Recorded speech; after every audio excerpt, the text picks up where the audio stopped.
Wars celebration is beginning with this presentation of Star Wars: The Force Awakens, which I know you guys have been waiting to hear about for a long, long time. But it's not just this room. It's not just the folks who were waiting all night to get in here. This is being live streamed. Let's hear it for those people, the diehards.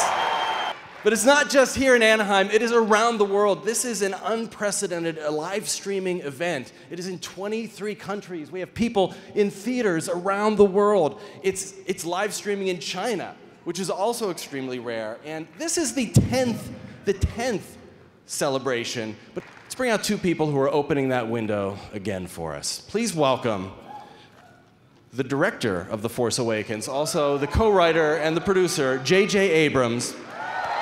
The producer.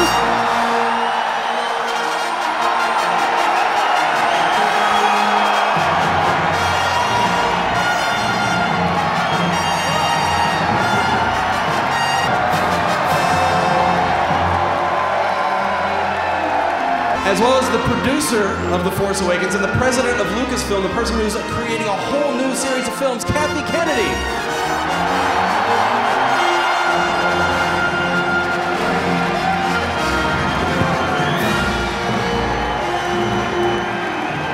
How many out there waited all night long?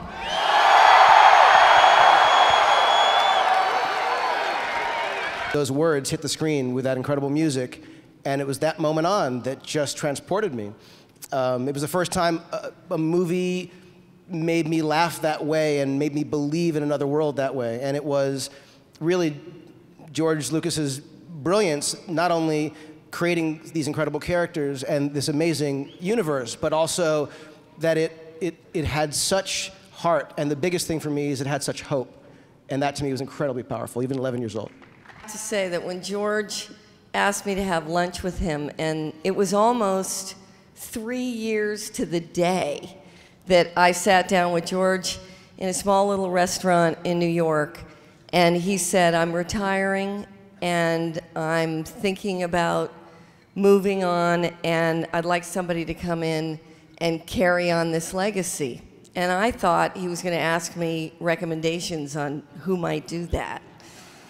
And I said, who are you thinking about? And he said, well, I was thinking about you.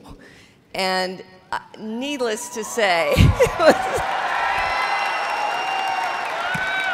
Indulge me a minute. For the folks in the creature shop, not just applause and cheering, could everybody make their best Wookiee roar for those guys right now? I want to hear thousands.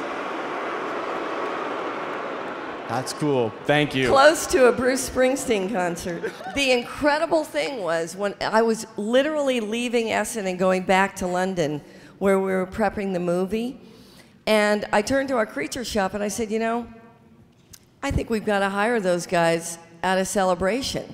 Let's track down who they were. And we hired Oliver and Lee. Would you like to meet the droid mechanics? Let's bring out Lee Towersy and Oliver Steeples, and friend.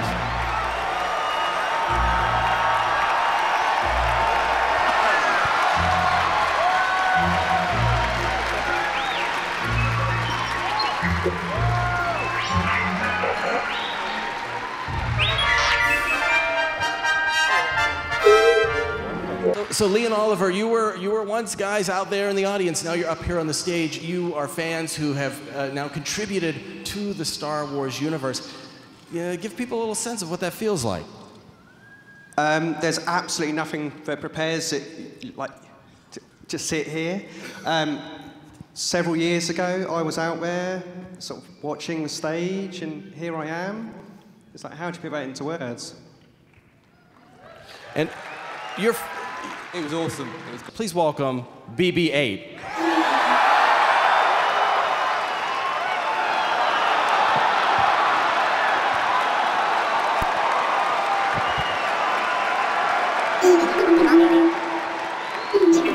I will tell you that we could not have ended up with three more talented and wonderful actors and people. We have Oscar Isaac, we have Daisy Ridley, and John Boyega. What can you tell us about the characters they play? Ray, Finn, Well, I'll tell you, Dameron? I think rather than me tell anything about them, I think they should. We should bring them out. Let's bring them out. Please welcome Daisy Ridley, John Boyega, and Oscar Isaac.